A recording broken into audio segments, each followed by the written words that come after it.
अस्सलाम वालेकुम नाज़रीन, मैं हूं आमना और आप देख रहे हैं सरेआम CID न्यूज़। एक अहम खबर शामिल करते हैं पिंड दादन खान से, जहां से हमें रिपोर्ट कर रहे हैं हमारे ब्यूरो चीफ अब्दुल मजीद चौहान।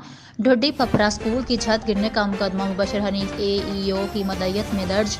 बुसीदा इमारत मुबैना तौर पर जहाज की आवाज़ से गिर गई। प्राइवेट स्कूल गैर कानूनी तरीके से चलाया जा रहा था। स्कूल मालका नामजद। ढुड्डी फफरा में प्राइवेट स्कूल की छत गिरने का मुकदमा AEO एजुकेशन मुबशर हनीफ की मदयत में मुकदमा नंबर 22/76 बाजुर्म 337H1 स्कूल की मालका नामी खातून के खिलाफ दर्ज कर लिया गया। AEO एजुकेशन मुबशर हनीफ ने तहरीरी दरख्वास्त में बताया कि ढुड्डी फफरा में प्राइवेट स्कूल गैर रजिस्टर्ड था, जिसको गैर कानूनी तरीके से चलाया जा रहा था, जिसकी वसीदा इमारत मुबैना तौर पर जहाज की आवाज़ से गिर गई, जिसमें मुतअद्दिद बच्चे जख्मी हुए।